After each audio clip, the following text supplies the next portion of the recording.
Hello, everybody. So we're going to talk about the G protein coupled receptor pathway of G alpha Q subtype.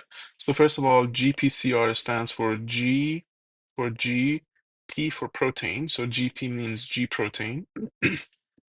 C stands for coupled, and then R for receptor, because this receptor in pink is coupled or coupled or attached to G protein, which is this blue part. So the blue part is GP, and then coupled receptor. Technically, the receptor is this one right here.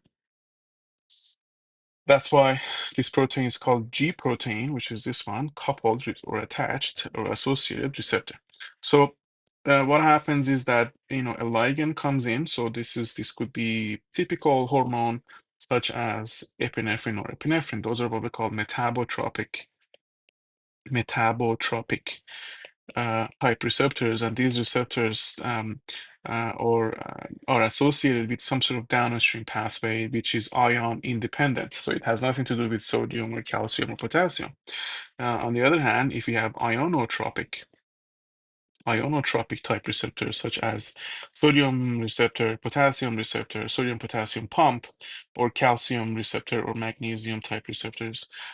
Those would be called ionotropic because once they are activated, they allow for ions to go in and out. But this guy has nothing to do with ions, as you can see. There's no sodium or potassium, hence it's called metabotropic receptors. So this is specific pathway is GPCR pathway, which is a subtype of or a type of metabotropic receptor, and is specifically associated with G alpha Q. We talked about G alpha I and G alpha S before. So what happens upon activation of G alpha Q is that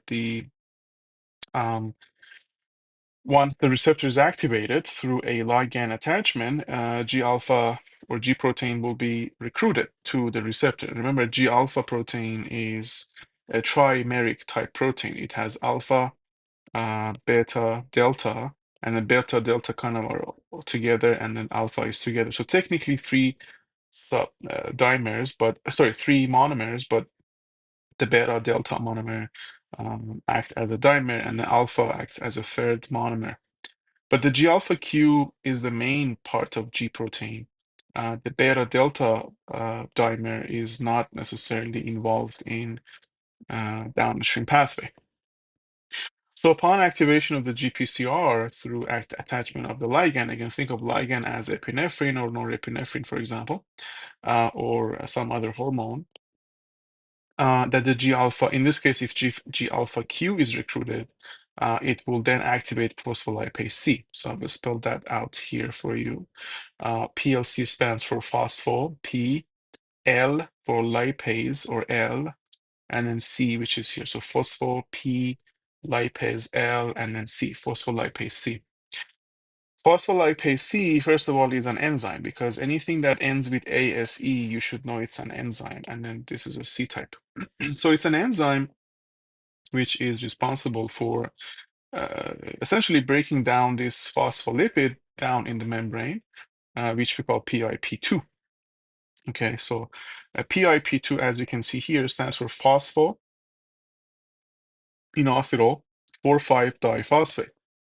So P for phospho, okay, I for inositol, all right, and then this P2 stands for di because you have two, which means di, two phosphate groups. So this P stands for phosphate, and it's P2 because you have two phosphate groups, and these two phosphate groups are located on carbons 4 and 5. So in organic chemistry, when you name organic compounds, you have to tell them where are the side chains. So that would be a side chain, and these two side chains are located in carbon number 4, carbon number 5, hence the name 4,5 diphosphate. And again, di here is represented by 2, and then the P here represents phosphate. So phosphorinositol 4,5-diphosphate or bisphosphate, sometimes we use di, sometimes we use bis or BIS. It means the same thing. It means two in Greek language. So PIP2 is a phospholipid, and and it acts as a substrate of phospholipase C. So PLC here stands for phospholipase C, which works to synthesize, or sorry, break PIP2 into two pieces of DAG and IP3 as shown in this picture. And so what does DAG stands for? DAG stands for di acylglycerol. So D for di, A for acyl, and then G for glycerol. Okay. So again, D for di, A for acyl, and G is for glycerol. So diacylglycerol, or DAG, or DAG. And so remember, DAG and IP3 are products of PIP2 breakdown. So this phospholipid is broken down into these two molecules. DAG, or DAG, is a second messenger. So it itself goes down and it activates a bunch of pathways, right? Depending on the hormone's objective. And it's called second messenger because the first messenger would be your ligand, right? So ligand is technically your first messenger. These guys are the second messengers. And then these proteins in the middle, these enzymes, are the mediators, right? So those are the ones that connect your first messenger and you use them to produce your second messenger. The other subproduct of PIP2 upon PLC enzyme activity is IP3, and IP3 stands for inositol 1,4,5 triphosphate. So again, I stands for inositol. P3 means you have three phosphate groups. So 3 here is represented by tri, and then P here is phosphate, but you're saying P3 because you have three phosphate groups, and these three phosphate groups are located in carbon number 1 and 4 and 5 of this molecule. Okay, so then IP3 acts as a second messenger in this case, right? So you have two second messengers here. And again, IP3 has its own sort of downstream effectors, right? So you may get multiple different pathways activated upon IP3 formation.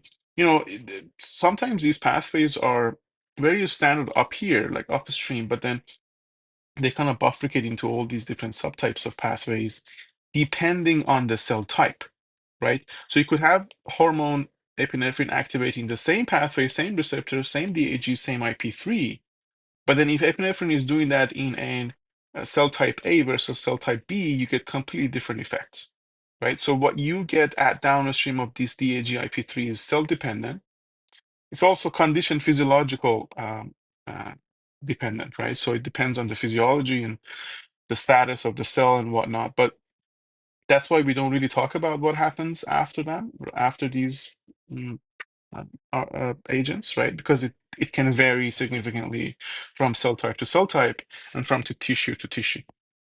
Okay, so that's it, and I'll send over the rest of the videos soon.